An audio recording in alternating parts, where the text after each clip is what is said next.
symbol of excellence in sports entertainment. What happened when? WHW Monday. And now, let's go to the ring. And here's your co-host. Hey, it's Conrad Thompson. Hey, it's Conrad Thompson, and you're listening to What Happened When? With the voice of your childhood, Tony Schiavone. Tony, what's going on, man? How are you? If you're watching on video, you need to put a little light behind you. I can't see all your great belts and everything. Ta-da! Of course, Ta-da, there you go. In the middle of the night, and it's still pitch black here in Alabama. But you know what? I'm cool with it because I'm having a lot of fun talking about the good old days of professional wrestling, and today is going to be pretty good. Talking about 1987 Jim Crockett Promotions. How about that? That's pretty cool. First of all, though, it's been a minute since you and I really have talked because we had Top Guy Weekend, and then we put the Mongo, Money for Mongo, on our podcast a week ago because we were kind of tied up. But it's good connecting with you again, good talking to you, good talking to all the fans again, and good talking to all of our friends again, because it's very apparent from Top Guy Weekend we still have a lot of friends out there. And I like to consider our top guys more than just quote unquote fans, right? Yeah. I like to consider them friends, and that's part of what we're doing. Yeah. Yeah. So there it was. There we had it. It was great. It was great. Chicago was a lot of fun, and hopefully everybody's geared up for tonight. I don't know if you've been living under a rock or whatever, and I know that it's been more in fashion to talk about the dirt, as Jim Ross would talk about. But tonight, buddy, it's like a damn pay-per-view for free on TBS. I'm pretty fired up about it. AEW has put together quite a card. Over 15,000 people going to be present for what a lot of people are pretty pumped up about. Arthur Ashe Stadium. What a spectacle. What an opportunity. And it's going down as you're listening to this tonight, free on TBS. So a pay-per-view worthy card on absolute free TV. It harkens back to the good old days of Clash of the Champions a little bit, does it not?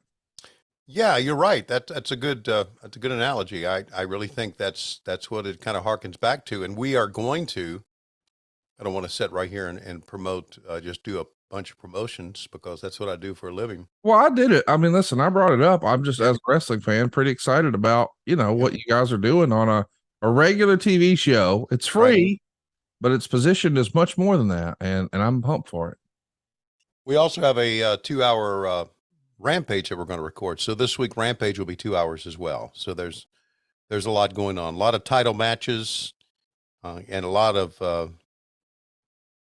good things going on. Really, we have a lot of really talented kids. We really do. And we've also, I think, are making a few stars as well. I think the Acclaimed have become pretty big stars over the last couple of years. Homegrown, baby. Homegrown. And by God, they are with one of my favorite people to work with of all time, and that is Billy Gunn. Didn't know Billy. Didn't really work with Billy at all, right? Because he was in the WWE and I was in WCW. Right. But being able to work with him, he's a lot of fun. His kids are becoming homegrown stars as well. And that's good. So everything's good. New York City, Arthur Ashe Stadium is going to be a big event. So there you go. Where are you at on Scissor Me Daddy? I'm for it. I'm for it. Yeah, it's funny. It's gotten, as we say, gotten over, right? Yeah, yes, it has. Yeah. It's good stuff. So do you ever break out in song with it around the house? Scissor me daddy, scissor me daddy, scissor me daddy, scissor me daddy. No, I haven't. Well, I thought you would at least do it in, the way they do it, like the soccer chant. Oh, scissor me daddy. Like that. I could see you doing that around the house as a motherfucker who likes show tunes. Feels like you'd have been all into that. That's not a, that's a shirt. I'm a motherfucker that likes show tunes. Yes, you are. You really are. I really am. And I like colorful clothes. So what is our shirt just for you? Yeah. And I like colorful clothes. I moisturize my face twice a day. Yeah, there's a lot to be said about me. Lot to unpack here, as a friend of ours would say. Boys and girls, we're doing something that we used to do all the time. We're going to watch a little Jim Crockett promotions. We want you to watch with us. So why don't you fire up your Peacock? Go to season 3, episode 37 of World Championship Wrestling. That's right. Just do your little magnification glass and type in World Championship Wrestling and see the icon pop up there. You'll be able to sort by season. You want to go down to season 3, episode 37, which coincidentally aired September 19th, 1987. Wow. 35 years ago. Where does the time go? Man, you realize how good looking Lois was back then? You know how good looking you were back then? Well, I was handsome, but man, I really outkicked my coverage, as they say, wife wise. We were going back and looking at some of the old pictures. Yeah. Woo. I do want to ask, have you introduced Lois to any of the sick animation that I've brought into your world? Oh, absolutely not. Well, I found one that I think you could introduce her to. What?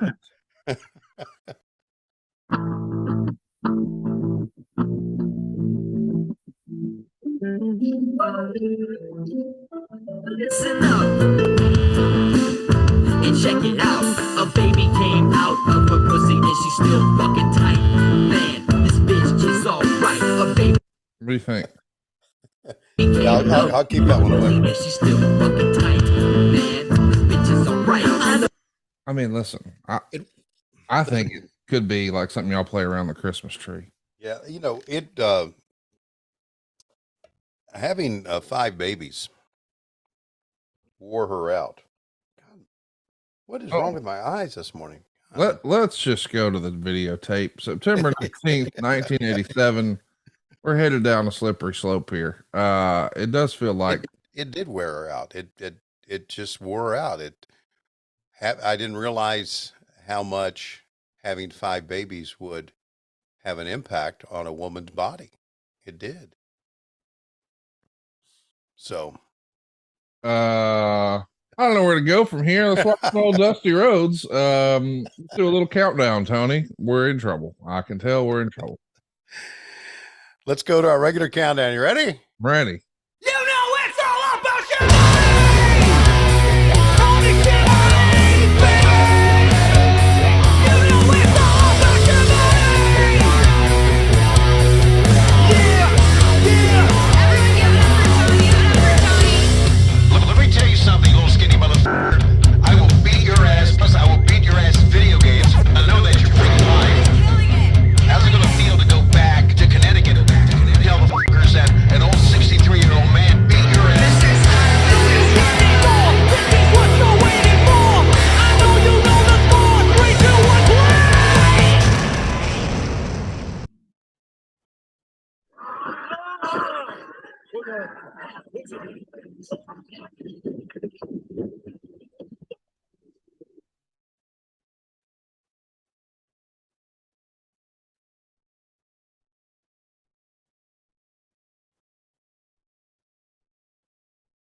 We'll see the Barbarian wearing somebody out here with a scoop slam. That's Tim Horner, I think, isn't it? Maybe. As he gets thrown to the outside, that's the start of the show.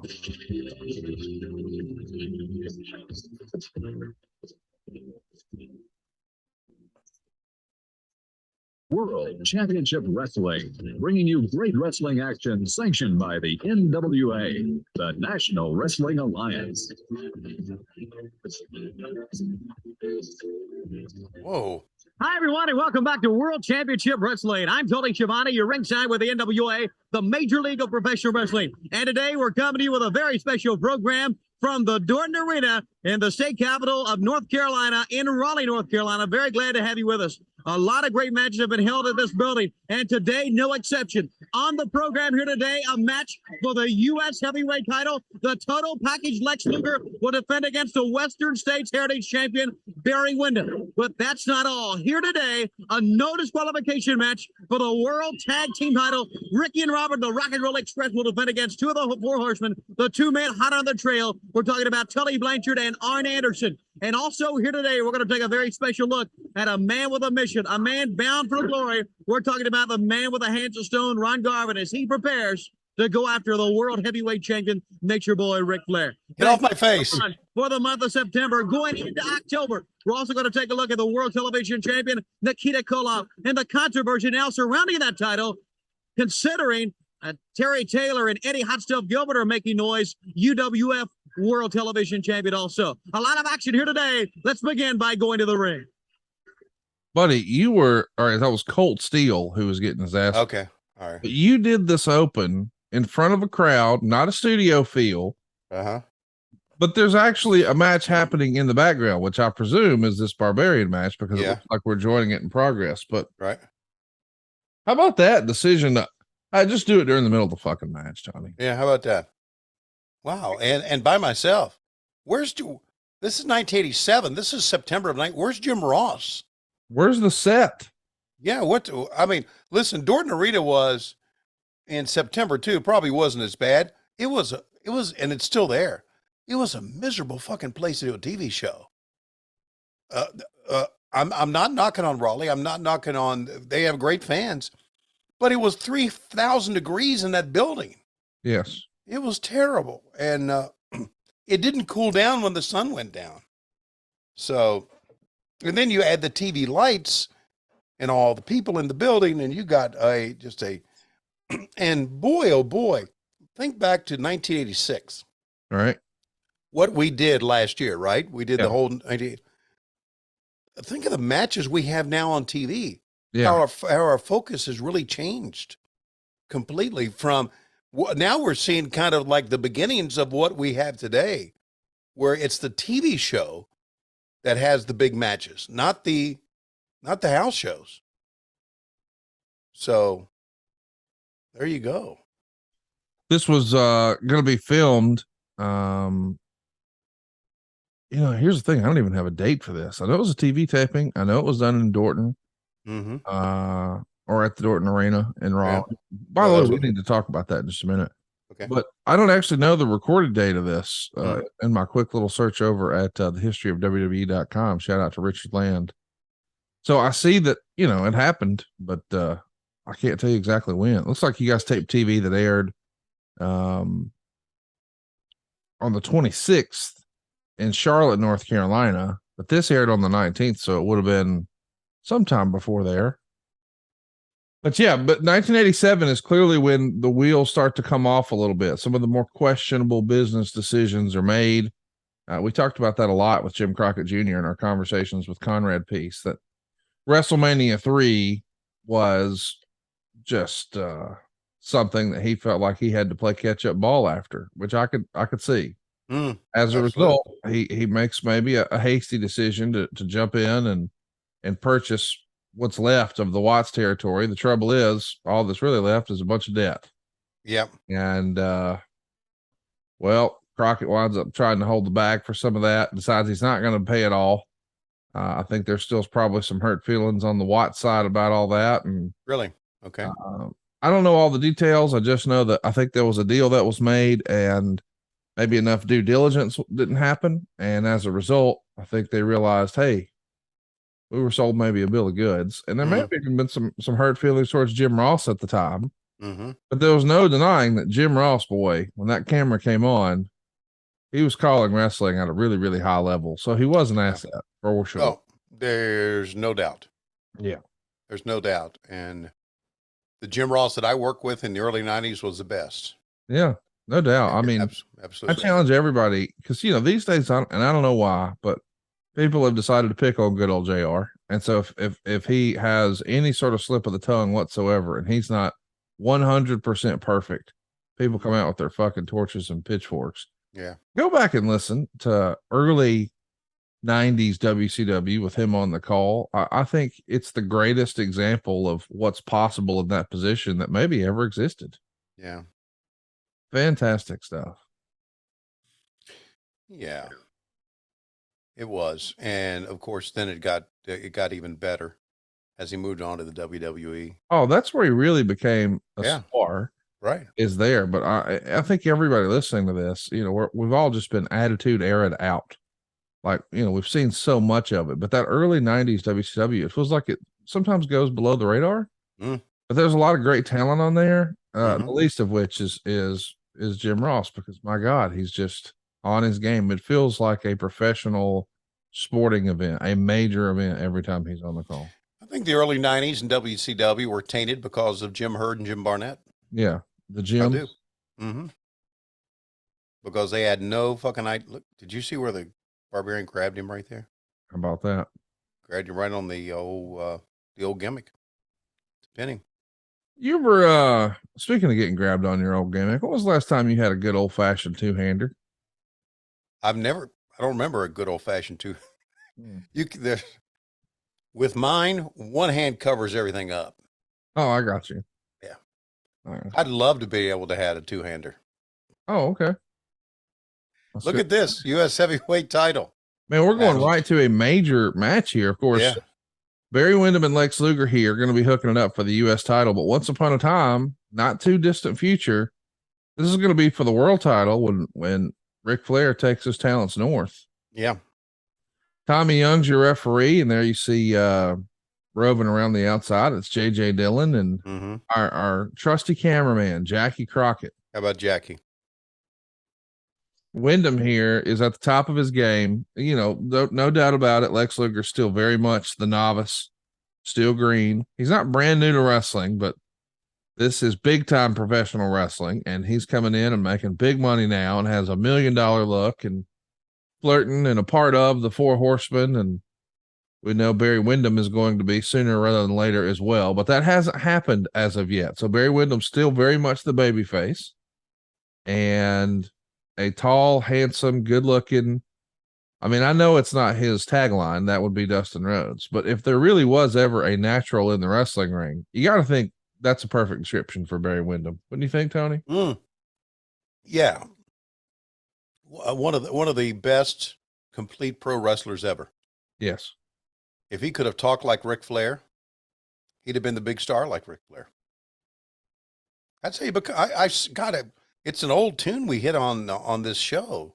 That's how you become a big star, and is to be able to talk. Yes. With the exception of, John Moxley, MJF. Who else goes out and does long promos? Chris Jericho. You don't have many people to be able to go out and do 5, 6 minute, 7 minute promos anymore. And again, back in the old days, they would, and this was a creative part of Dusty and the people who were in front of the camera at that time. You just went out, you did your promo, and you did it until you didn't have a set time back then. You know, now we do our pre-tapes, and the first thing when we start to do a pre-tape backstage, first thing one of the talent will say is, how long do I have? Right. And normally they have like a minute and a half to do it. Right. Which in itself, by the way, is a long promo. Yeah, it is a long promo. And if you can get it done in a minute and a half, that's being pretty creative to get it done in a set time. Yes. But back then we didn't have set times. We just had, and see, this is what's interesting. This is what's interesting about here in 1987. The real grab, the real thing about our show that drew you to our television show were the promos. Absolutely. And now we don't have any. We're 10 minutes into the show. And we're wrestling. We're still wrestling. Yeah. So I'm trying to think I know Jim Ross was with us. I don't know why he's not on the show, and maybe his voice is. I don't know if you want to track it. I just think it's me though, since I was on camera. Jim Ross had a profound impact in the direction of our company once he came aboard, because he thought big time matches should be on TV. That was his thought. And look here, 35 years later, he's exactly right. It's a TV show. Of course, we know Ole Anderson went the other way. Yes. And he would argue that if you show them everything, eventually you got nothing left to show them. Right. Let's track it a little bit, see if we hear JR on the call.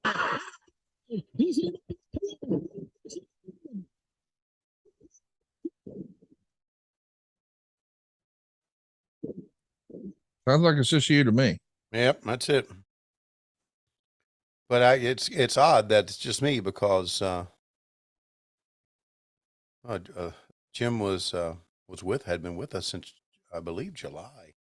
Anyway, so be that as it may, it's just amazing how things changed in Jim Crockett Promotions in the span of 1 year. This is nothing like the TV show a year ago. So there you see the impact of, I really think you see the impact of Jim Ross in the front office, his creativity, and Jim Crockett saying, okay, yeah, let's go with it. Or maybe you're seeing the impact of TBS and the people at TBS saying, you know what, we want more matches on TV. That could be it. I mean, listen, there maybe was some wisdom to saying we want to debut, or we want to do something like Saturday night's main event. Yeah. Yeah. But every Saturday he would not actually debut as one of the hosts of this World Championship Wrestling show, he being Jim Ross, until December 3rd, 1987. Wow. So we still got a little ways to go before he's actually a regular part of the show here. That blows me away.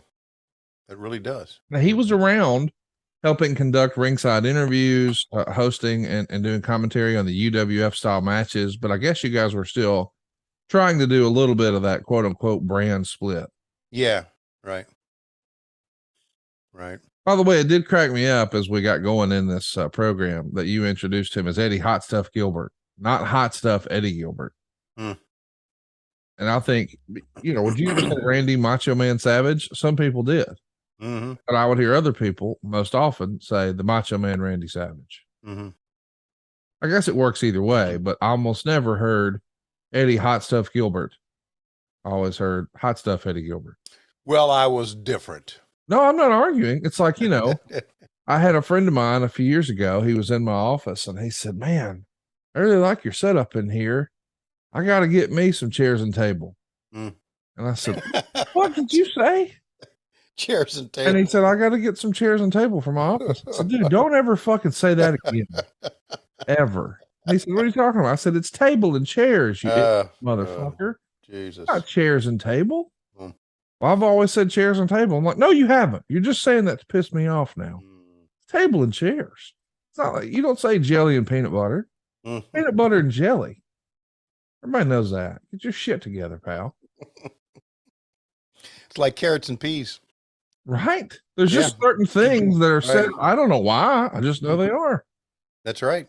In your circle, do they say Tony and Lois or Lois and Tony? Lois and Tony. Yeah.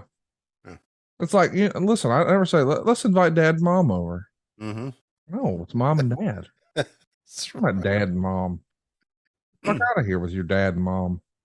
And also, by the way, with that being said, we have been putting up a lot of pictures in the house of the grandchildren, of our wedding, of our children, and we've made some pretty cool designs on the walls here.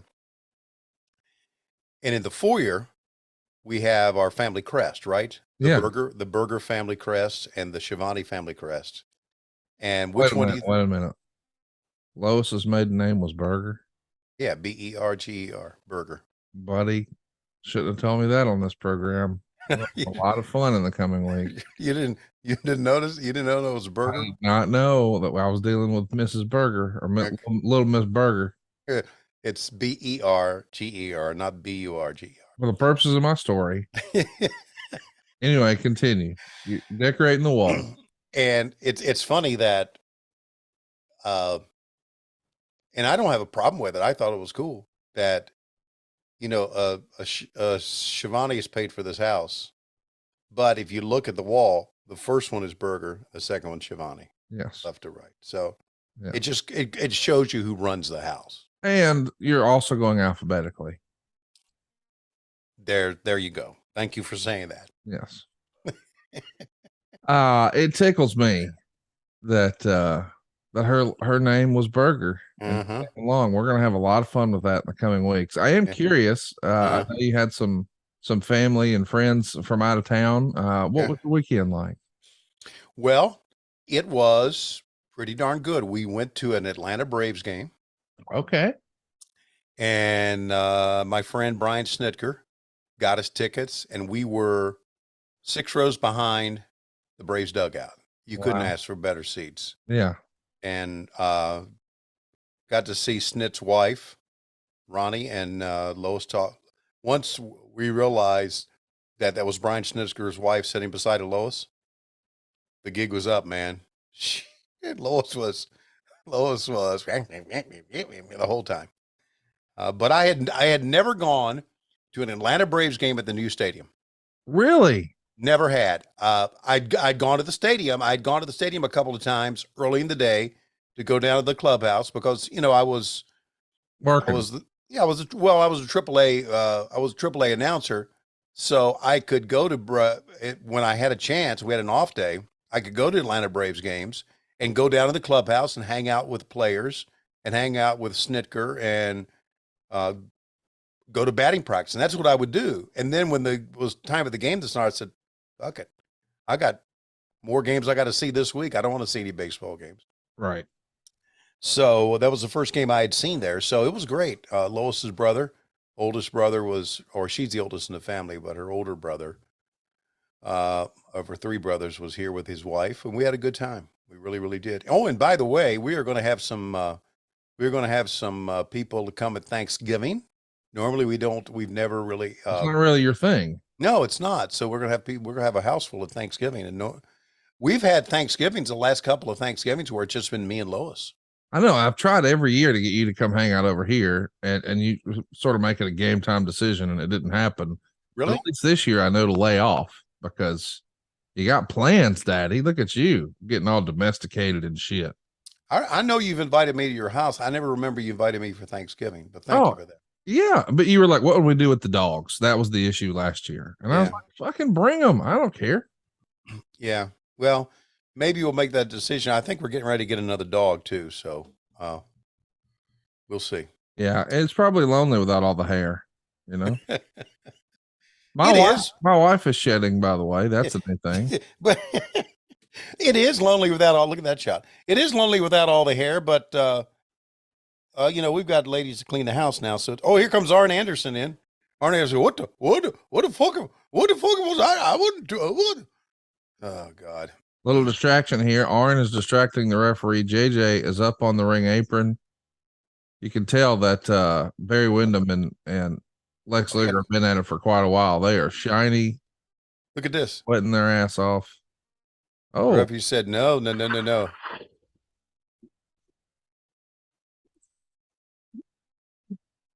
Barry wins, but he doesn't win the title, right? Because Luger was a champion. And here comes Arn.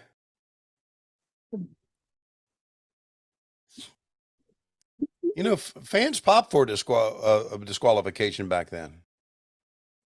Torture rack here. Looks like that's going to close the scene. Luger has Windham up. Look at JJ holding back the referee. Rock and roll in. Heels powder. Look at Tommy Young, man. Tommy had great sense of timing and drama. Yep. Totally. Tommy knew what he was doing, man. So Lex Luger has been the U.S. champ since he won it from Nikita Koloff at the Great American Bash in a steel cage match in Greensboro, North Carolina, back in July. And he's going to carry this championship until November when Dusty Rhodes comes around. But here is promo ringside from Lex Luger. Hypothetically, Tony, what do you think they're saying right here? Well, let me say something tough. And I'm talking in a different language so you don't fall asleep. But he's a motherfucker. He done got to suck it out. He done got to be the motherfucker. And their name was Burger. And Dave Silva's fat. And they didn't do no fucking thing. And just sit on his ass and doing motherfucking thing during Top Guy weekend. Facts. And it was so Sunday. And I'm getting old and I don't know even my name much anymore. Do you, Lex? Well, let me tell you something. What do you just say? Funny motherfucker. And he got a cocksucking belt. And Ric Flair's got a big dick in the mother. And Rock and Roll Express that fucked all girls on there. And I had somebody even peel my shrimp. And you know what, JJ? You look like a fun and I got drinking. And we tried to take Tony Schiavone out and get him laid, but he wouldn't do it because he said he was married. And I said, we know you got a big penis. And I said, no, I got a penis about that size. And I couldn't put two hands on it. And I'm the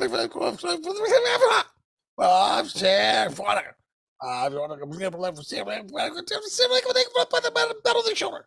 And I went because I go to and I didn't want to go for Thanksgiving, so he said, fuck it, he'll just stay home. And I said, what, he got two dogs? No. You never had anybody for Thanksgiving in house? Yes. And her name was Burger. Goddamn Burger. That was her last name. Can you believe it? Conrad's going to make fun of that. Going to make sure his marriage is on the rocks for another fucking 3 months. Yeah. And he's fucking old. And he's still in wrestling. And I got to say, what the fuck are you doing in wrestling at 64, turning on 65? You're done. You're out of here. You're fat. You're no good. You don't appreciate it.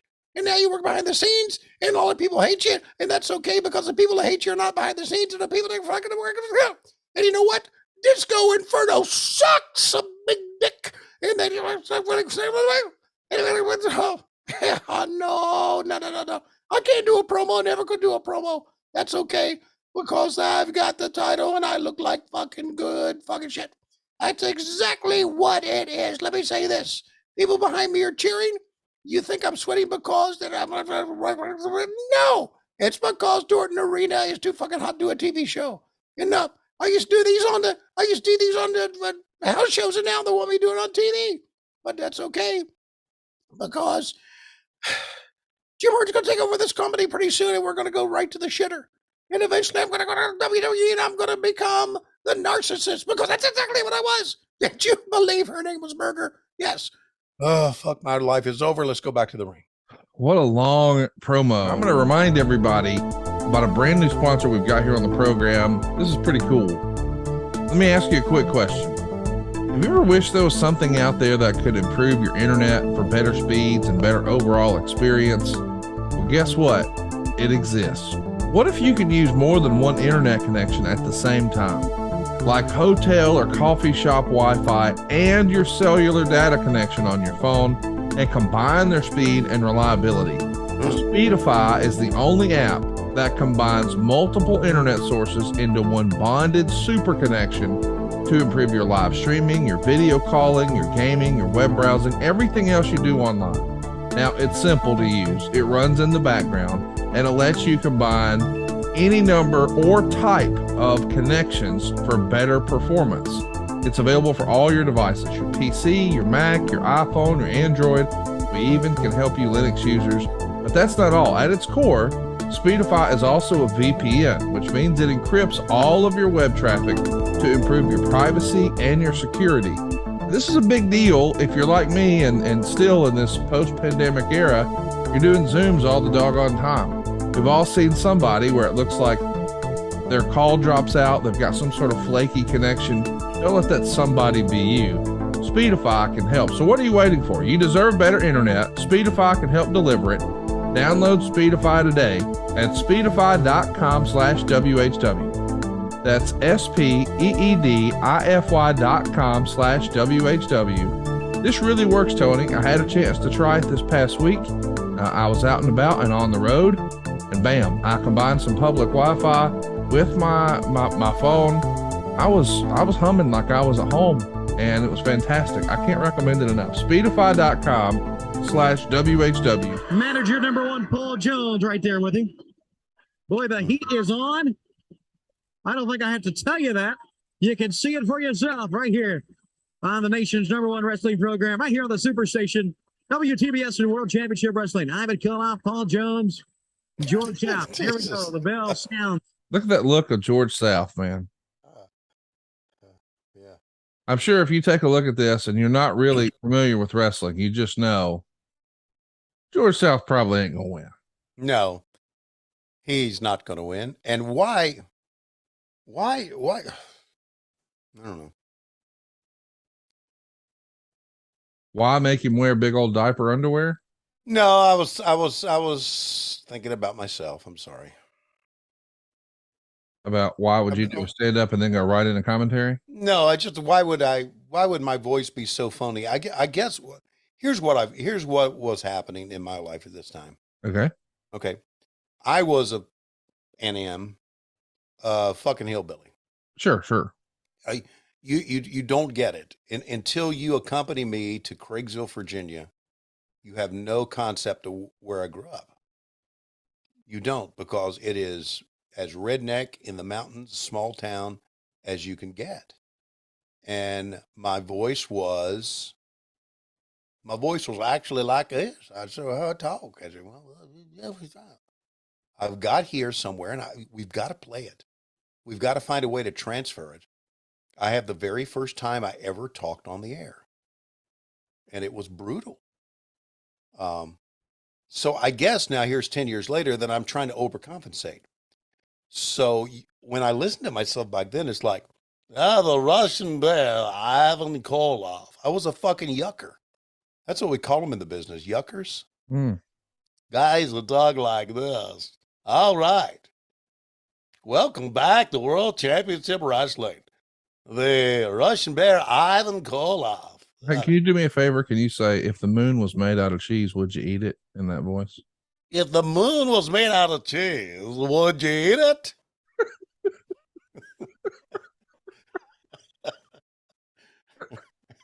By the way, I just looked it up. All this time I've been busting your balls, and I mean for years. Yeah. It turns out there really is a Craigsville, West Virginia. No, I know. Yeah, I know there is. Yeah. Like, I know you live in Craigsville, Virginia, and I looked it up on Zillow, and buddy, here's what a small town it is. Yeah. You want to guess how many homes are for sale in all of Craigsville, Virginia? 3. 2. There's a $168,000 house. Whoa. And there's a $189,000 house. Nobody's going to get $89,000 for a house in Craigsville, Virginia. I can tell you that. The whole town is worth that.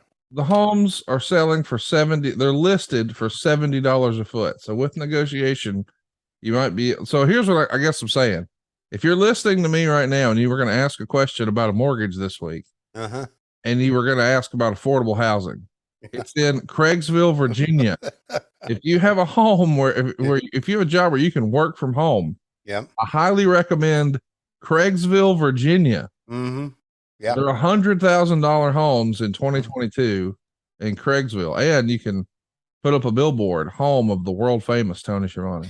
You could, and you could also, and this is one great thing about living in Craigsville, Virginia, you wouldn't have to worry about putting your dog on a leash because they just run around all the time. You wouldn't have to worry about stoplights because there ain't none. Look at this guy, this smooth operator. Look at this great athlete. What makes him tick? What makes him drive after the world heavyweight title? A very special video footage right here on the man with the hands of stone, Ron Garvin. We're pretty close to Ronnie Garvin becoming the world champion here.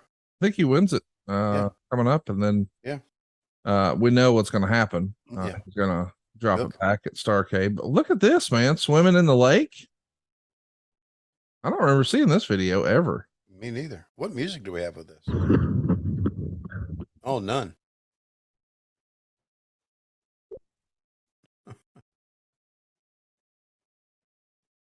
See Ronnie in a sweaty tank top running over some hills, swimming through a lake. You know what you need to do? You need to just send me a text now and then. Yeah. And remind me to trim that mustache. No, to stay in touch with these people. Yeah. What's wrong with me? Why don't I do that? Well, listen, I got a text message or a DM from a friend of yours checking on you just in the last few days. Hey, man. And this is not uncommon. I get these about 8 times a year. Is everything okay with Tony? And I send them a picture of you with this mullet right here, and I'm like, everything's okay with this guy forever. Look at him. Look at that mullet. Look at those flowing, luscious locks. Ah. Let's track this. Ron Garvin, the man with the hands of stone. Many people feel over the last couple of weeks he has the number of the world heavyweight champion, and many people feel by their cards, their letters, and their phone calls that Ron Garvin will be the next heavyweight champion of the world. And it's obvious from his stringent workout and the way he has prepared himself to be the best he can be that Ron Garvin is glory bound. I've trained hard all my life. Wrestling is my life. That is the only thing I know, and I do it best. And there's only one world's heavyweight champion, and I'm talking about Ric Flair. And Ric Flair, I'm training hard because what you've got, I want, and I will get.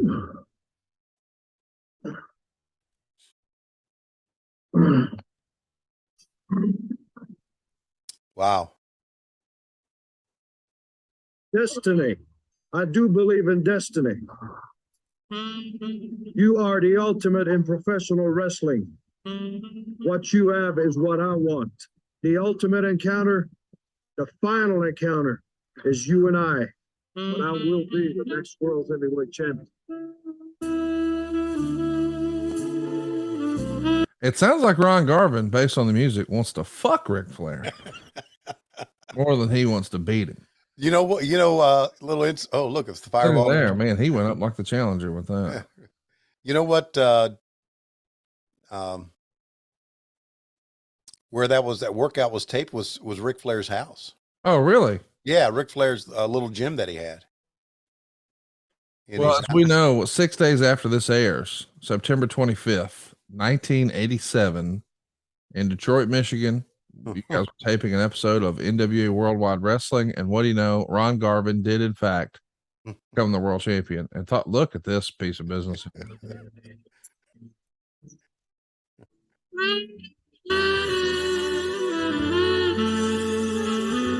Sounds like a sad Christmas song, but it was actually Ronnie Garvin in drag pushing J.J. Dillon in a pool. You know what I think here? I'm almost certain that the song was My Way, because that was his song. And we had to go ahead and edit that out for WWE. That's right. Yeah. The purpose of my story, though, he just wanted a slow saxophone. Nothing wrong with a slow saxophone. No, everybody loves a little slow sax. Yes. Especially Mrs. Berger. She don't want fast sax. She needs slow sax. Glory bound for the World Heavyweight Championship. Boy, you're just giving away for sure. Like, when a babyface gets promoted this way, especially in that era, he has to win. Yeah, that's right. And look at this. Another joint in progress match. This is really a departure from what you guys have been doing. Yeah, it really is. Boogie Woogie Man in here. Yeah. Entertaining. By the way, this show is happening at Dorton Arena. Tony, I don't know if you saw, but it came out since we've hung out last that Ricky the Dragon Steamboat is going to wrestle one last time. And it's going to happen at the Dorton Arena in Raleigh this November. What do you think about that news? That's going to be right after WrestleCade, right? I think it's the same weekend. Yeah, same weekend. Because, by the way, and if you go to the WrestleCade website, I'm going to be at WrestleCade Friday and Saturday. Are you going to be there? Well, if you're going to go, I'm going to go. Yeah. And so I'm going to be there signing autographs. Hopefully by that time, I will have my action figure to sign. Hopefully. And then they wanted me to come to Dorton Arena in Raleigh, and I just couldn't do that. I have to go home. So, because I got a lot of things I got to do. Okay. The WrestleCade folks wanted you to go? What's that? The WrestleCade folks wanted you to go, or Big Time Wrestling wanted you to go? I don't know whoever's booking me, who it is. You have to check. I got you. Have to check with Dawkins on that. Well, Big Time Wrestling is coming to Dorton Arena, Raleigh, Okay. North Carolina. And what do you know, man? Ricky the Dragon Steamboat. How about that? You know, I had a chance to connect with Ricky. We had him on one of our shows. Just as the same. He was such a delight to work with back then. Should we be talking over Dusty here? Because you know Dusty's Let's fired do up. it. You say it, brother, in reverence, because there is no other. There is no better. I was digging ditches in Austin, Texas, baby, and I wanted out of there. Then I became world heavyweight champion 3 different occasions. You gotta beat me. I don't have to beat you, but I'm gonna put you to sleep. And I'll tell you what I'm gonna do. If you're back there listening right now, Lex Luger, I'm right here. Bring that mic up. All right.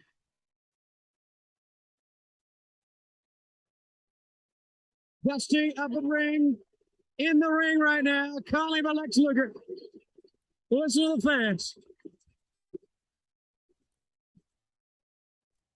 From what I understand, Dusty Rhodes is going to be subject of this Most Wanted Treasures episode or season 2. They're going to be chasing some Dusty stuff, and here comes Lex Luger coming to the ring. Uh-oh. Arn Anderson is coming with her. Hey, Windham, Nikita, come on out here. Come on. Dusty Rhodes. Nikita Koloff to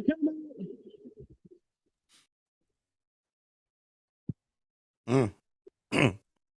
Wouldn't surprise me if this was all ad lib from Dusty walking out. That they were in the back, but didn't expect to come out. But Dusty said, let's do this angle. Yeah. Because, you know, look, notice how Dusty's got that snuff candy's back pocket. The outline is iconic. Yeah. Because, I mean, you really think about it, that means this dude's running around sitting on a can of snuff. Yeah. All damn day long. Yeah, buddy.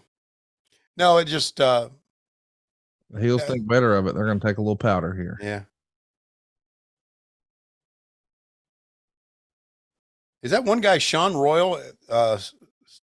Yes. Yeah. Out way! 4-4, 3-3, 2-2. It don't make a difference. The U.S. team will do the end baby. Ladies, we'll be back right after this. And Tony, now feels like a good time for us to take a break at 37, 52, 53, 54, 55. We're taking a break to let you know how good Tony and I are sleeping. I was a little groggy this morning because I was sleeping so good thanks to my chili sleep. But we do have some important news about chili sleep. Sleep Me is the new home for chili sleep. Now they're bringing you the same great sleep that chili sleep offered, but under a new name. Sleep Me makes the coldest and most comfortable sleep systems available. They really do create the environment that meets the body's natural need for lower core body temperatures, promoting deeper, more restorative sleep. Now, Chili Sleep makes the Uller, the Cube, and the brand new Doc Pro sleep system.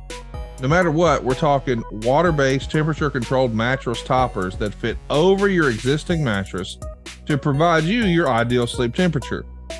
Now, the word ideal is the right word because you might like to sleep a little colder than your wife. That's what happens in my house. We can do that at Chili Sleep. Her side is going to be in the 70s. My side's going to be in the 60s. These mattress pads will keep your bed at the perfect temperature for deep, cold sleep. These systems are designed to help you fall asleep, stay asleep, and give you the confidence and energy you need to power through your day. I want to mention that they just launched this new Doc Pro sleep system. I'm jealous of this. I got to get one. It has 2 times more cold power than the other models. It's whisper quiet. And it has a tubeless mattress pad design that allows for 5 times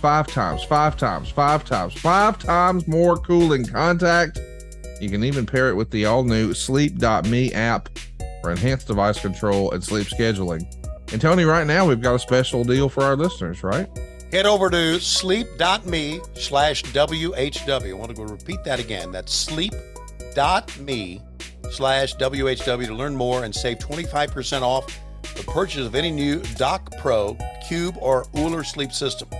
This offer is available exclusively for What Happened When listeners, only for a limited time. That's sleep, SLEEP.me, M-E, that is, /WHW. Take advantage of our exclusive discounts and wake up refreshed every day. Tony, I'm at 36:55, and we're going to roll that beautiful bean footage again in 3, 2, 1, play. So going to a commercial break fresh after Dusty, and then as soon as we come back, we're taking a look at you with your man Sean Royal. Let's take a listen. A new moon is upon us, signaling a change in the seasons. Well, not only does that signal a change in seasons, it's time for the New Breed's quarterly physical update. That's right. When the New Breed wants to upgrade the physical condition of their body, they don't go out and hit the road and swim, grow gills and swim through the lake like Ron Garvin. They hop into Mr. Fusion, hop back to 2002, and hook up to the Space Physicheck. And we are physically upgraded. Right now, at this moment, as I speak, Chris Champion is in 2002, being physically upgraded to the highest point of possibility. And in less than 2 weeks, Chris Champion and myself will be inside the squared circle, and you will see what's inside of the New Breed. Let's go inside of the ring. His voice was squeaky there a little bit. I loved it. It was fun for me. Yeah. Jimmy Garvin taking on John Savage here, the lesser successful of the Savage family. Yeah. But I looked up John Savage. He's a Samoan wrestler. We used him a couple of times. He went to the WWE a little bit. He never had much of a career, but by looking at him, I thought, wow. He looks like $1 million. Yes, he does. Hey, so in that, obviously they've had their wreck, right? Chris Champion is not here. Yes. But as he just said, in the New Breed, he is in the future. Mm-hmm. He is in 2002, which, by the way, is 20 years ago as we speak right now. Yes. That just shows you. Oh, wow. Man, it's like I was, you go back in the Back to the Future movies when they went to, what year did they go into the future to? 20 something. Yeah, let me look at that. Yeah. Yeah. And somebody wrote about Back to the Future that instead of flying cars like they really thought we would have in the Back to the Future movie, the only thing we have is they went to 2015. Went to 2015, where they thought back then we would have flying cars, but no, we didn't want to have flying cars. We wanted to have cell phones where we could text each other. That's what Here's what else we didn't have in 2015. Tony Schiavone calling wrestling. Mm. If they were going to go into the future, they should have went to like 2019. Yeah. So we could have seen you on TV again. How about that? Hey, so Yeah, I tried to Google Ricky the Dragon Steamboat for Big Time Wrestling, which, by the way, I'm going to be watching this. They say it'll be a streaming option. I don't know that I'll be in Raleigh, but I definitely want to see this. You grew up a big fan of the Dragon. Yeah. Listen, people troll everything. Mm-hmm. Everybody shits on everything. Everybody's just negative about everything. Yeah, it's a terrible world we live in. And so I pulled up the Big Time Wrestling Facebook. And as you can imagine, it's about 95% positive, which is fantastic because, it should be. Yeah. And then you get a guy in here who just writes, I'd rather shit for an hour. And I don't even know why, but that just tickled me. Yeah. That this guy thought, you know what? I've got an opinion that the world needs to hear. Yeah. I'd rather shit for an hour. Right. Speaking of shitting for an hour. Yeah. You are a little more shitting. The Russian Nightmare, Nikita Koloff. Fans, let's break away. College football scoreboard with Craig Sager and be back with more on World Championship Wrestling. Wow. College football scoreboard. How about that? How about that? Yeah. So that guy would rather shit for an hour. We would rather him stay on the toilet for it. Actually, we'd rather him stay on the toilet for a couple of days so he wouldn't be out in the real world. It just tickles me that.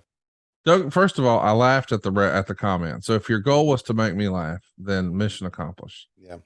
But it does make me wonder, like, who does he think we really? Who are these people? Keep that to yourself. Yeah. Who are these people? Oh boy. I got to tell you, I preferred Nikita as the U.S. champion. The TV title just looked weird on him. Mm. Yeah.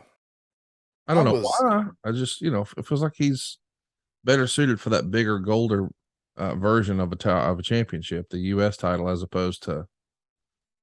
And I really like that. I think as far as designs go for belts in this era, Big Gold's probably my favorite, and that TV title is probably my second favorite. Back then, I always wondered, and I guess it was another reason to try to bring fans into the arena and try to make an arena show seem bigger when you had more titles. But to me, as a wrestling fan, the TV title was always to be defended on television. Yes.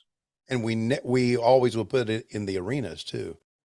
But, and now that's all we got is TV. So the Ring of Honor television champion is going to be defended on television. There's no arena shows. Yet. There might be one day. Oh, I really think that in the future. And I can't tell you what the future is. I don't know if it's 5 years, 10 years. Jesus. In 10 years, I'll be so fucking old. Anyway, there could be arena shows again. I'm talking about AEW. There could be. And I can tell you, there's been no discussion about it, but it wouldn't surprise me. I think it's important. I think arena shows are important. I'll tell you what, I can't wait until one day when you decide, you know what, I'm too old for this shit. And you totally Danny Glover on us. Yeah.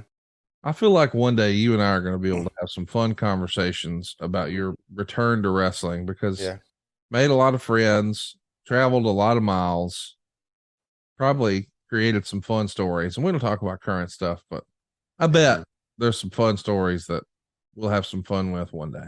Yeah, there's a lot of great things. The unfortunate thing is that I'm going to be long dead before we get to that point. No, listen, you're going to live forever like a No, here's what's going to happen.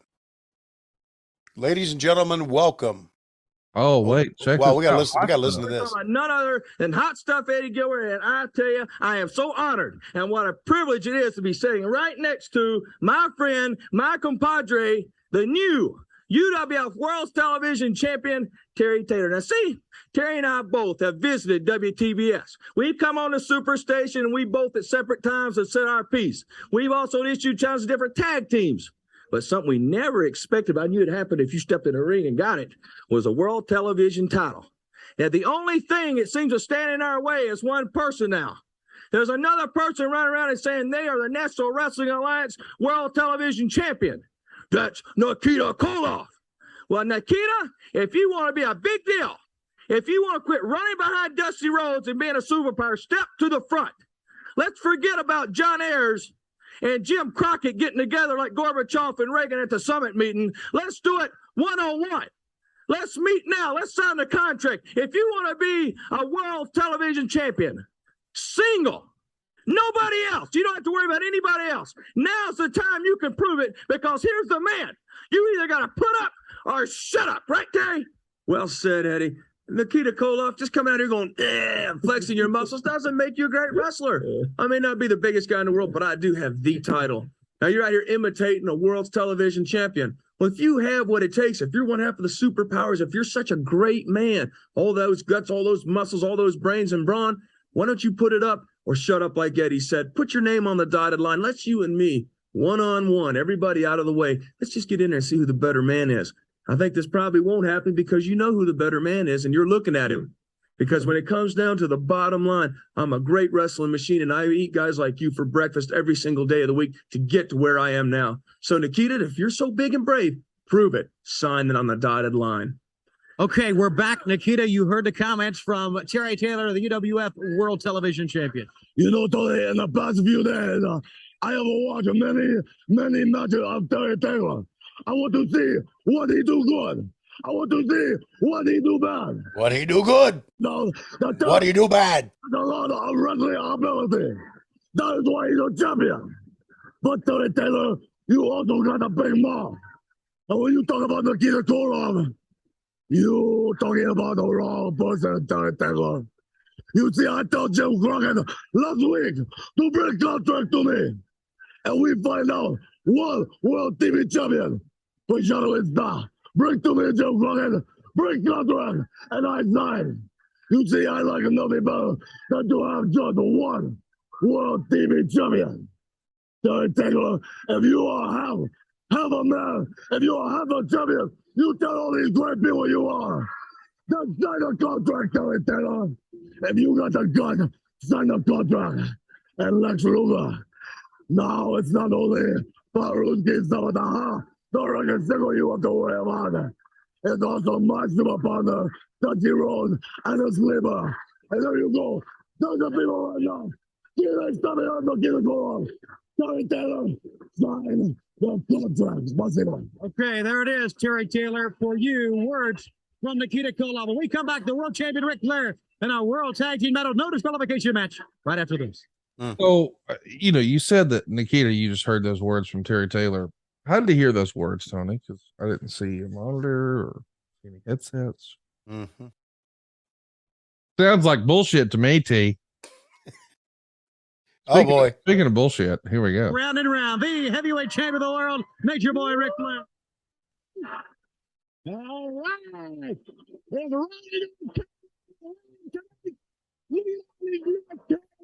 State current on the right space man. Riley's right. The four horsemen are right. Dusty Rhodes, the legend is right.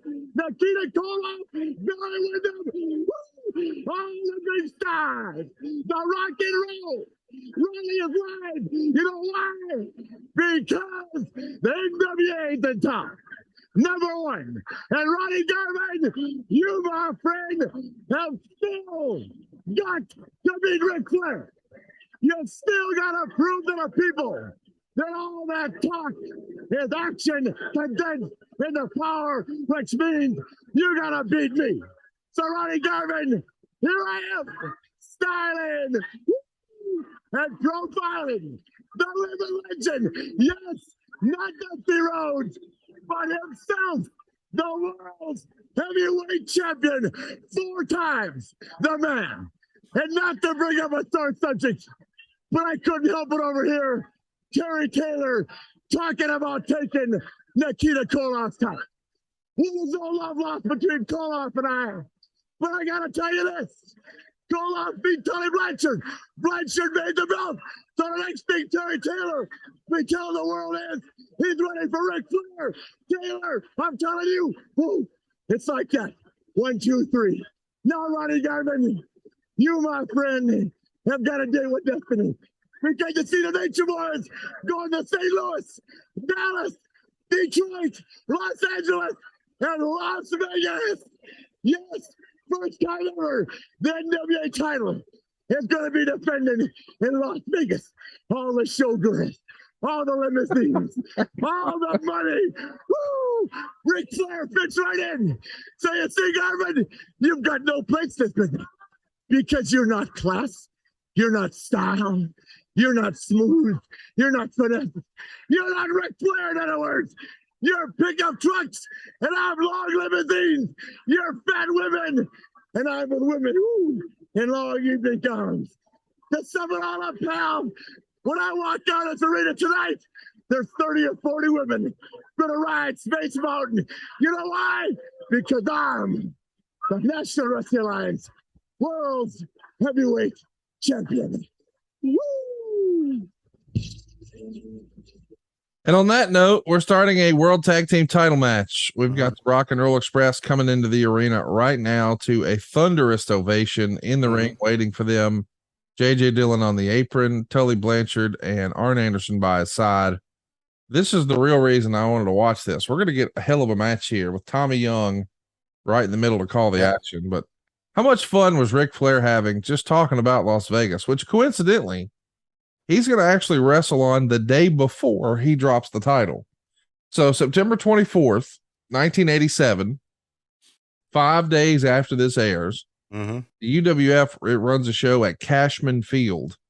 You would have Lex Luger and Nikita Koloff on the program, but the rest of the show, by and large, is all UWF talent, except for the main event, which is Ric Flair and Ron Garvin for the NWA World title. But they hop on a plane and leave Las Vegas and go straight to Detroit, Michigan for the debut of the promotion at the Joe Louis Arena. 8,000 folks are there. That's where Ron Garvin becomes the world champion for the first and only time. Yeah, I was the ring announcer for that in Detroit. I did not go to Cashman Field, which, by the way, was where the minor league team played.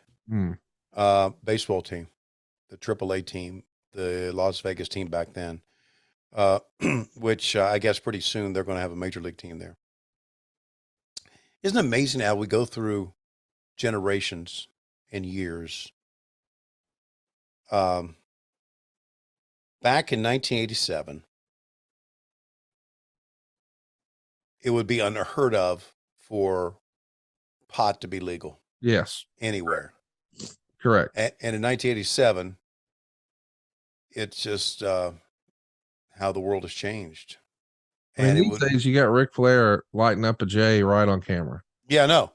And also, it would be unheard of back then for any pro team to be based out of Las Vegas. And now, organized gambling is starting to take over sports, right? No doubt. Yeah, I mean, it just shows how the world changed.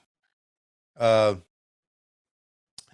would be part of me that would say, really, part of me that thinks that, I don't know, is society really going with all these vices in the right direction? But then there's part of me that says, hell yeah. Why not? You know, why not? College players can transfer from one team to the other now without having to set out a year, which is only right. Pay them. They're getting paid? Yeah, I mean, really pay them. Do you know how much money colleges make? Yeah, it's a lot. Oh, God, it's unfreaking believable. How much does the president or the commissioner of the SEC make? That's a good question. Yeah. Let me look that up. Yeah, millions. And how does he make that? He makes it off of kids playing football and basketball. 1.9 million is what he made in 2016. Something wrong with that equation, dude. When the kids out there putting their life on the line, knocking heads. Well, now hang on now. Let's make sure we understand this part. I'm not arguing against paying kids. Yeah. But I am saying the folks who run the SEC have made sure the SEC makes a shit ton of money for these schools individually. Right. So to say that, I don't know all the revenues. I just threw it in my fucking Google machine. Yeah. But I'm just saying, I've read that once upon a time, and this was years ago, each school was getting north of 40 million a year just from the SEC. So if that's the case, that's a ton of cash, and 1.9 million relative to quote unquote real business. Pretend we're not just talking about a school here for a minute. Doesn't sound super crazy for someone who's helping drag in that kind of cash, but I'm with you. You're making it on the backs of young athletes under the guise of, well, we're giving them an education or what have you. Well, a little bit of compensation goes a long way, because a lot of these guys, and we all know the stories. Like, here's one from the Alabama side of things. One of the most exciting players we've had in the last 20 years was a guy named Tyrone Prothro, who broke his leg to the point where his ankle touched his knee in the middle of the game. And unfortunately, he didn't get to play pro ball and have the big dream realized. And instead, he entered civilian life and is doing well and apparently very happy and a true success story. But man, how many times do we see a guy get hurt in college? His professional dreams are dashed, and he never enjoys that peace and contentment, and certainly never enjoys the luxury of an NFL contract. So, yes, I'm for paying the players. Yeah, me too. And I know they're getting some sort of stipend or whatever it is now. I don't want to really go into that, but did you notice how when Arn was ready to take the tag or something, how Ricky just did a back kick with his leg? I saw that. That was pretty fucking cool. Let's run a timeout right here. I got 56:30, and I'm taking a timeout to remind you that this episode and all of our episodes,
2, 1, play.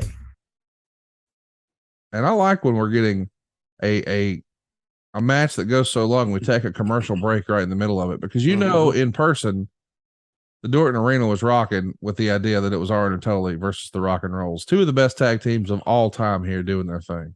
I think we can say that this was the beginning of the formation of the Brainbusters.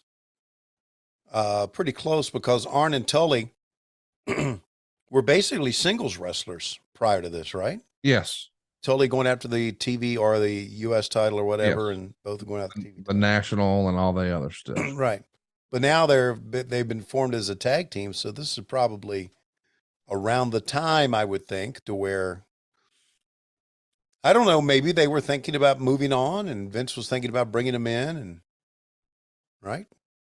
Well, yeah, I mean, I think that Vince probably wanted them for quite a while. Right. But it's not until they get their Starrcade 87 payoffs that they're like, we're out of here. Yeah. So meet with Vince and get a new gig. And they're off to the races. Yeah. So it's coming up, right? Yeah. A little less than a year from now is when they leave. But yeah, Starrcade's right around the corner. Yeah. They're a terrible payoff. What was is that well known, common knowledge, what their payoff was for Starrcade? He being Arn Anderson has said on his podcast before Arn that he was a little frustrated with, what he saw in the wrestling business, and he didn't feel like it was being reflected in his checks. Okay. We got big houses. I'm not getting big checks. And he was just not as happy with the payoffs. Mm-hmm. So he meets with the Crockett's, and to sort of placate him, hey, don't worry. We got this big pay-per-view coming up. I know they got WrestleMania, but we've got this and a handful of other shows, but just the payoff from this one, it'll get you back on track. And so they set an expectation with him that it would be around $25,000. Okay. Did they give him a number, or did he just think that in his mind? No, they told him $25,000 according to Arn. Okay. According to Arn. And he got his check for $12,500. Okay. So basically, what they told him was what the team would make, basically 25, what they both would make. Wow. I didn't even think of that, but you might be right that maybe but that wasn't, when he went and tried to, allegedly, as Arn tells it, when he goes and tries to follow up and say, hey man, I thought it was going to be 25,000, it's kind of dismissed. Like, well, that's what it is. Yeah. That sounds like what Jimmy Crockett would say. And so when that happens, he realizes, why don't we just see? Because he's got a great friend in Barry Darsow who's making great money up there. Yeah. No longer here with Crockett as part of the Russians, but now he's up there as one half of Demolition. And I guess Arn thinks, let's just at least talk to him, hear him out. They do meet with Vince. We can't make you a guarantee, but we can guarantee that you'll make more money with us than you would out there. And you'll have, we'll beat your best year, blah, blah, blah. Did Arn ever talk on his podcast about, and I knew about this kind of, about the attempt to insure these guys? No. With health insurance? No. Okay. There was an attempt by the Crockett's to have these guys insured. Okay. And they really mucked it up big time. And that left a bad taste in Arn's mouth. He thought insurance was coming, and then it didn't. Yes. In other words, apparently, I may be speaking out of school here. I may be wrong. I'm probably wrong, and Arn knows better. But apparently these guys paid into an insurance program that they never got. I see. I see. Okay. So they were having money withheld for insurance, and then they went to use it and realized we don't have insurance. That's right. Well, that sucks. Yeah. So I think that's a part of Arn's, and probably Tully's, and probably everybody's anger with that. I mean, it's hard to trust somebody after that. Yes, it is. It is. I mean, you've been taking my money for this. For what purpose? Right. Yeah. But anyway, that's terrible. But the flip side of that is we're having a very good match here. Fans are really into it. Every time these guys were in the ring, they had a very good match. Yes, yes. I don't think they knew how to have a battle. Well, and one of the reasons, well, first of all, they could work. They knew how to work. But how does a person, I think a good worker has it in them to be able to work, just gets it, right? Like anything in life. They just get it. Mm-hmm. They have that athletic ability and that timing in the ring and in their promos, and they just get it. And all these guys got it. But the flip side of that is that they learned this by working a lot. And I think that's what we don't have today in the business. Enough reps. Because you can hit the gym all you want, and you can get in the ring early in the day, and you can learn from some of the best, which we have it. And you can have a performance center all you want. But until you step in the ring when the bell sounds and the fans are cheering and the lights are on, it's a different thing. Now, you may say out there, what the fuck does Schiavone know? He's never been in the ring. Yes, you are right. But I know enough to tell you, and I've seen enough to tell you, that ain't nothing like getting in the ring. And we need more of that. That's why, we talked about house shows. I hope they come back on a regular basis. Now, will they be profitable? I don't know. Because so much is on TV. The old school way was the TV show's an infomercial to get you come to the arena. It's not like the business has changed. I think house shows could be profitable. You just have to adjust the pay scale. Like you can't have guys who, like, to me, perhaps we should temper expectations. And like NXT, they tour, and they tour in front of very small buildings, or very, very small crowds, just to give the quote unquote kids in the business reps. Yeah. Right. And I do feel like that might be missing from the AEW equation, but I think Tony has done his best to try to overcome that with a series of Orlando tapings. Like, those Orlando tapings to me are like the AEW house show. It's not really a house show, but it gives them an opportunity to get some reps without the pressure of, there's 15,000 people at Arthur Ashe or whatever. Yeah, I agree with that. I agree. That's good. You're right on with all of that. I do think that, a smaller opportunity could work. If we said, hey, we're going to run smaller buildings and we're not going to try to think we need to have 5,000 people in the building in order to run a show. Because it's not about that. It's about, can we give the guys reps and not lose any money?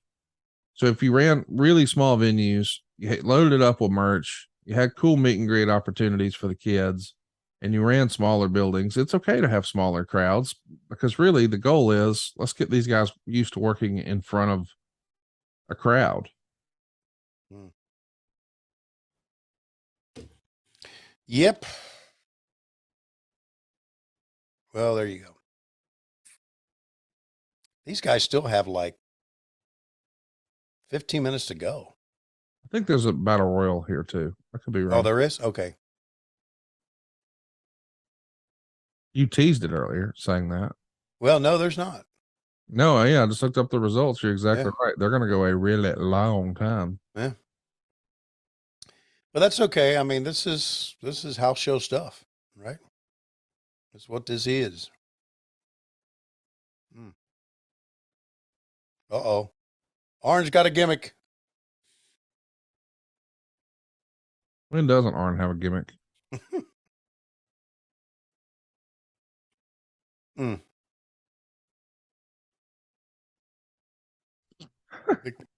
What Robert's a shot. Robert's selling. What a camera shot. I like that, man.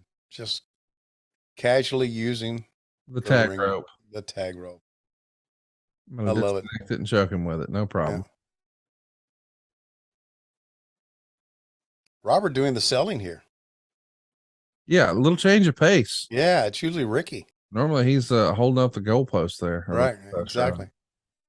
Hey, so let's talk a little football here. We got a few minutes, and your Georgia Bulldogs have replaced my Alabama Crimson Tide at the top of the mountain. They are the number one in all the rankings. No argument for me. Looks like you guys are loaded for bear this year, and I've sort of freestyle with some of my friends that I think at the end of the year, the SEC championship is really effectively the national championship.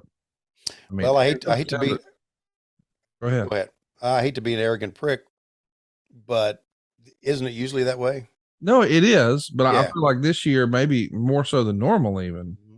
It feels like Alabama and Georgia are just head and shoulders above everybody else. And I have to tip They the are. cap to Georgia. Georgia looks stronger than Alabama this year. How about that? Yeah, well, look, we'll see. We'll see how it all plays out because injuries happen, and you just don't know what team you're going to have by the end of the year in college, in any football. But if we think anybody in the Pac-12 or in the Big Ten or even the Big 12 are better than anybody in the SEC or the ACC, they're wrong. They're just, the SEC is where it's at. And I long for the day to where it's just the Power 5 conferences and everybody else can fuck off. Now, that being said, Lois Berger, Schiavone, went to Appalachian State, and she's still celebrating and went over Texas A&M at Kyle Field. Did you know that Charlotte went to App State too? Who went to App State? Ashley. Did she really? Yeah. Wow. I didn't know that. Her and Berger got something in common. Yeah, that's a great college town. It really is. And as we are talking right now, they had ESPN had game day there at App State. Oh, by the way, I would be remiss if I didn't say this before we got off the air here. As you can see, if you're watching the video, my shirt has Adam West on there. Mm-hmm. Adam West would have celebrated his 93rd birthday on the 19th of September, but he passed away in 2017. So, tip of the cap to one of the greatest Batmen of all time. No doubt. I thought since you mentioned game day, you were going to put over Pat McAfee. Instead, you put over Adam West. That was quite the hard left. I didn't see that coming. Yeah, why would I put over Pat McAfee? Because he did a great job on the show. You don't like him? He's okay. You got. I didn't watch College Game Day. Oh, I see. You just got wrestling heat with him. No, I only mentioned College Game Day to put over Boone, North Carolina, not to put over that show. We don't have to get hot about it. Okay. I do want to ask, as we're talking over a really good match here, and this is really the reason that we watched this one. I want you guys to actually fire this up and watch along with us on Peacock. Season 3, episode 37.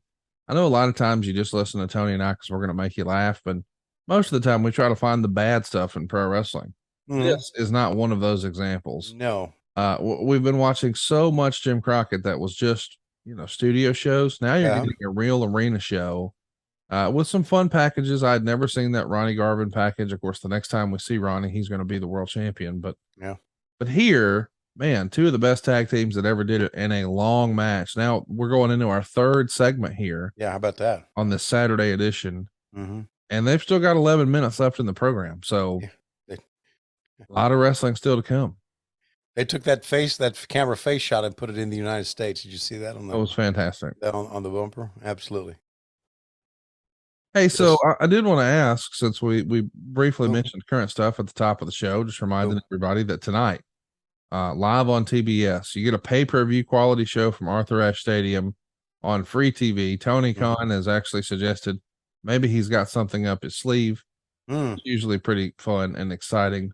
Yeah. Don't need any spoilers here. Just saying, be sure to check it out tonight. But I do want to ask, have you been paying attention to the rumor and innuendo? It looks like Logan Paul is going to be stepping into a WWE ring over in Saudi Arabia to take on Roman Reigns. And boy, the audience online has been kind of split on this. A lot of fans are pissed off about this and hate the idea of it. And well, the other half, they're all for it because they see the opportunity that, Mr. Paul may bring in a whole new audience for them, a whole new group of people. But there's even some boo birds out there who say this can't be the guy who beats Roman Reigns after being champ for 2 years. It can't be a YouTuber, and people are making comparisons to David Arquette before it even happens, because it doesn't happen until November. All right. But I'm curious from your perspective, somebody who's been around, seen a thing or two, what do you think about the idea of having potentially a YouTuber who, and by the way, he's more than that. He's helped change the fight game. He fought Floyd Mayweather. He is a legitimate athlete, et cetera, et cetera, et cetera. What do you think? Think he's going to beat Roman Reigns? No, I don't think he's going to beat Roman Reigns. Okay, you ain't got to get hot about it. Yeah, I could be wrong. I don't. I like the fact that he's going to wrestle. I do too. Yeah, I think. I mean, listen, we're going to have Action Bronson wrestle tonight. How about that? Yeah, and right. he's tag teaming with Hook, right? Yeah, right. So it's all about getting eyes on your product. Yes. And think about the eyes that rappers bring in a lot. Just so I know too, Tony, you said he's going to wrestle him tonight. You mean this Friday night? Well, yeah, it's going to be, if you're going to the arena tonight, it's going to be tonight. Yeah. But you'll see it on Friday, right? Friday night, TNT, Action Bronson. That's right. From Fuck That's Delicious and all your favorite hip hop albums. Yeah. Steps through the squared circle. He's dropped a bunch of LBs, got himself in much better shape. And he's going to be tag teaming with the guy whose song he performs, his entrance song. Right. Has his son, Hook.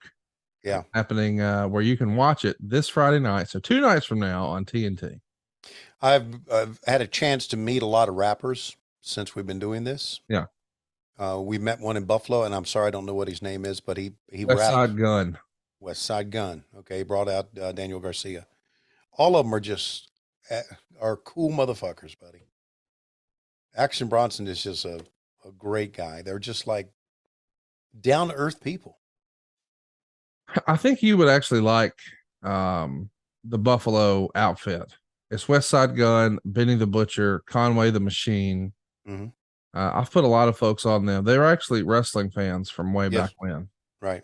And they even have a song, West Side Gun does, called SummerSlam 88. Ooh.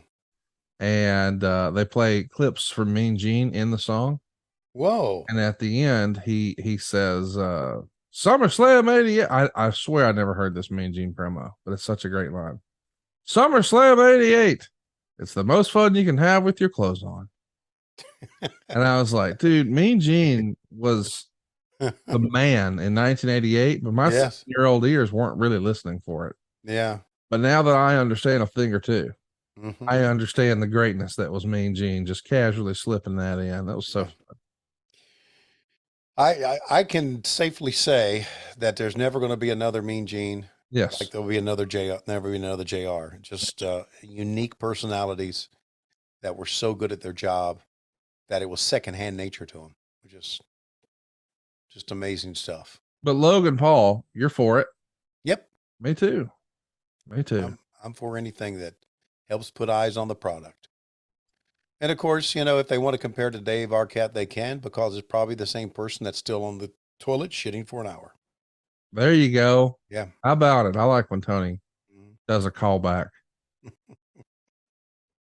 We haven't spoken of it recently, but another break. Yeah, another break in the match. 4-break match, boys and girls. Wow, how about that? Did you hear that Cassio Kid now has a podcast on our network? He's tag teaming with Road Dogg Brian James. Wow, you're running out of people to put on your network, aren't you? We are.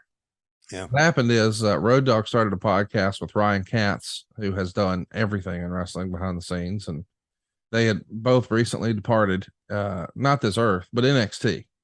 And now I believe they're both back working for the organization, but I guess Brian was able to hang on to the podcast and Ryan was not. So Ryan hit me up and said, hey man, got to find somebody I got chemistry with to do this podcast with, because I think Ryan's going to have to give it up. Yeah. Any ideas? And I saw him and Cassio just tearing it up and cackling every time they hung out. And I said, well, Cassio does radio for a living. And there you go. Ta-da. As the internet has now reminded us, Conrad's trying to get all of his hillbilly friends jobs in wrestling. Well, listen, Cassio is a talent. Yes. And can do a podcast with anyone. Yes. He can. I've done podcasts with him. Yes. He's great to work with. So, and if you're going to just do a backhand comment, Conrad's hillbilly friends, fuck you. Oh, there you go. Okay. You didn't know. Oh, you didn't know. Yeah. Cassio. So this guy Ryan cannot do the podcast anymore? I don't think WWE let him. Oh, look at the shoe coming in Okay. right off JJ's foot. Nails Ricky Morton with it. Slides Arn Anderson out. Referee had taken a bump. Turn around. Tommy Young, make the count. 1, 2, 3. We've got new champs. Or Arn and Tully allegedly win the belts here. I would figure that we've got about 5 minutes. Oh, yeah, here we go again. Oh, Earl Hebner says, wait a minute. I saw, and he said, and he front of him, and Snavitz. So what I got? I've been told something. I go down. Whoa! We're going to restart the goddamn match. I don't know why that was so funny, but it was. Said, and that's what we're going to do. Now, fans are kind of confused here that they're restarting the match, but they won't be confused once the 1, 2, 3 takes place. There's already a couple of Coke cups in the ring. Okay, fans, don't wait till 96 to do that, please. Yes, please.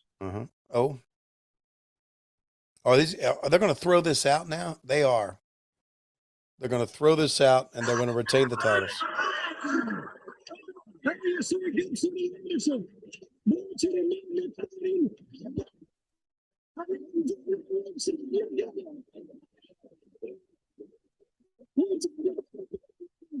You called this whole show by yourself. How much more difficult was that to call a show by yourself? If I recall, it was very difficult. But if I recall, and I know I'm right on this, I really wanted to do that because, like wrestlers, I wanted a chance to talk more. Right? Mm-hmm. They wanted a chance to wrestle more. I would think, to learn their craft. Conrad, I'm 7 years out of college here. So right. I'm still kind of young. As you can see, when they show me, Jesus Christ, how about let's fucking light it, okay? We're crawling through the absolute darkness. What the fuck was what? Okay, either we didn't know the finish production wise. Give me a fucking light. But you know what? There's some realism to this, isn't it? Yes. Yeah. I mean, that's what makes it feel real, right? Right, sure. By the way, I just want to remind everybody that you would eventually see a tag team title switch between these two tag teams, but it doesn't happen here. It's going to happen on the 29th. So 10 days later, also in North Carolina, you guys are doing a TV taping at Pfeffer College Gym in Meisenheimer, North Carolina. That is Pfeiffer. Whatever. You got it. Okay. That's where the title switch happens. And it happens in what I believe is a no DQ match. So stay tuned for that. I'm sure we'll be talking about that in the coming weeks. Let's listen to Ricky here. Together, we are here. We are the world champions, and we're going to stay that way. We don't care. You showed us everything that you had, but you could not beat the Rock and Roll Express. Right now, baby, the people stand behind us, and we stand for you. So you come on, baby. You see us right now. We're hot and we're tired, but we're still bringing to you. Right now, it shows you the fourth quarter, baby. And the fourth quarter is what's happening. We are here, and Rock and Roll is forever, and we still are the champions. Woo! You can feel the heat of the NWA. See you next week. That's going to bring us to a close on the episode here as we see the credits rolling. And next week, you and I are going to hook up, and I'd like to just sort of pick up where we left off. Because next week, after we just saw that great match with Tully and Arn against the Rock and Rolls, next week it's the Midnights versus Nikita and Barry. Oh, and buddy, you want to talk about barn burners? I mean, if you got the Rock and Rolls going long, and then the next week the Midnights, goodness gracious, what a time for tag team wrestling! Great time for tag team wrestling. Yes, great time for wrestling in general. Right as I don't know. We're getting ready to go downhill for the Crockett's. So 87's a good year. I guess 88 would be good to watch some to see where it all went bad. And it's not that it all went bad product-wise. It all went bad business-wise. And what Vince did to the Crockett's Starrcade of 87 didn't help matters at all. No. We got a bunch of questions about this show. I wanted to ask a few here. Justin wanted to know, during the JCP era, what was your favorite / best arena to tape syndicated TV in, and what was the worst? You sort of joked about Dorton Arena a few times that you didn't like it because it was super sweaty and super hot. Yeah. Is that your least favorite? And if so, what is your favorite? Yeah, Dorton Arena was my least favorite. My favorite was the Spartanburg Memorial Auditorium. Okay. Because that's where I first worked with Bob Cottle on set. And I can't remember what show it was. It had to be Mid-Atlantic Championship Wrestling. And I had a chance to stand there on set and work with Bob Cottle. When I think about when I think about where we taped, Spartanburg's the first one that came to mind. It had a look that you can immediately tell when you were there. If you watch it, I can watch the show from Spartanburg and say, yeah, that's Spartanburg.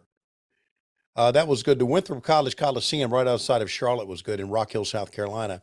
And the reason that was, it was a short drive from Charlotte for us.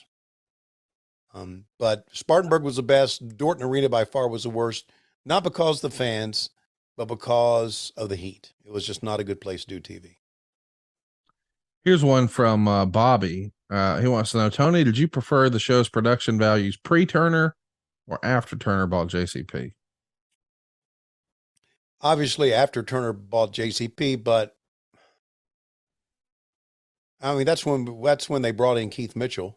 Mm-hmm. And that's when they started doing things the right way. The only thing that sours that is that post Crockett era, and I'm talking about the immediate post, was the Jim Barnett era, and that sours everything for me.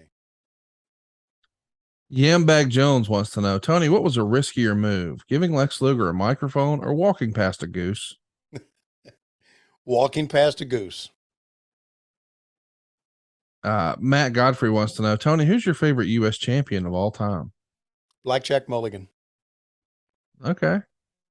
That's a fast answer. Go. Drew Landry wants to know, do you think the Rock and Roll Express were better opponents for Arn and Tully, or was it Midnight Express who were better opponents for Arn and Tully? Boy, that's a great question. I'm going to say Rock and Roll. Yeah, me too. Yeah. And obviously it doesn't slight the Midnight Express. All you Jim Cornette-ites out there, please. They're fantastic. But, you're talking about two heel teams at that point. It's a more traditional presentation, heel break. I think everybody sees that. Yeah, absolutely. Mitchell says, Tony, using all the four horsemen over every iteration, give us your ultimate most handsome four horsemen. So of all the horsemen, you're not going to name your favorite horseman. You're going to say the four most handsome horsemen, and they would be in no particular order. Ric Flair. Okay. Yeah, I know Ric Flair at his core is an ugly motherfucker. But Ric Flair. I mean, Paul Roma's on this list, right? Paul Roma, Jeff Jarrett. What? Oh, this is a terrible list. Jeff Jarrett's more attractive, more handsome than Brian Pillman?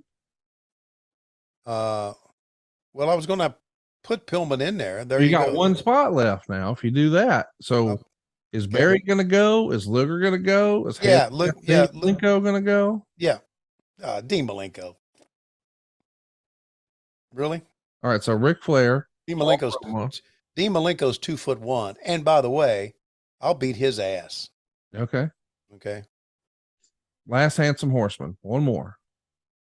I said Flair. I said Jarrett. Oh, Roma. Yeah. You said Flair, Jarrett, Roma, Pillman. That's your answer. That's my answer. Yeah. Oh my God. What a terrible horseman.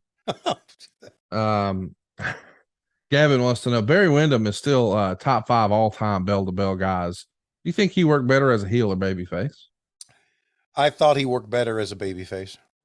I did too. I almost always prefer people as a heel, but he's one of those rare guys. I think as a babyface, it kind of worked. Yeah, it did. But I did like when he started coming out with the black glove. I mean, that was pretty cool. Love the black glove. Brad says, who are the four horsemen in your eyes? I know 3. So he's talking about, Ric Flair, Arn Anderson, Tully Blanchard. The fourth one, is it Ole? Yes. No, it's Ole. Yeah. Before I started watching 1986 with you and we went just episodically through the whole year, I would have argued that. But now that I've seen it, it's Ole. Of course. You know why? Because Ole did the best promos. Yeah. He was a better speaker. He was a better talker than Barry Windham. He was a better talker than Lex Luger. Yeah. He was. That's why. And, you know, he was a better worker than Luger, not a better worker than Windham. Ole's one of those guys that, because of his demeanor, that people shit on him. But you need to watch his stuff. Oh, he was so good. Yes, he was great. And, you know, in later years, Ole told me the story, and I don't know if you know the story or not, but in these later years, he regrets the way he treated Vince and Linda. Oh, I didn't know that. Yeah. So Vince comes to the TBS studios during the takeover, right? And he wanted to extend the hand of friendship to Ole. And Ole says, you know, and he said, and here's my wife, Linda. And Ole, I want to introduce you to my wife, Linda. Mm-hmm. And Ole's famous line was, you and your wife can both go fuck yourself. Something to that effect. Fuck you and fuck her too. Yeah, something like that. And he regretted that. Yeah. That's a pretty low class deal. Yeah, it is. But that is old school. And that is a guy who loved the territories, loved the old school, and a guy who was changing the wrestling business. Well, he felt like his livelihood was being taken away from him by this guy. Right. I understand why you would not want to be polite or nice to him, but at the same time, I don't know, man, just looking at a husband and saying, fuck you and fuck her too. Like, I'm almost okay with the fuck you. Yeah. But we're motherfucking in front of our wives. Yeah. It's like, man, we should, I don't know. Yeah. Maybe not do that.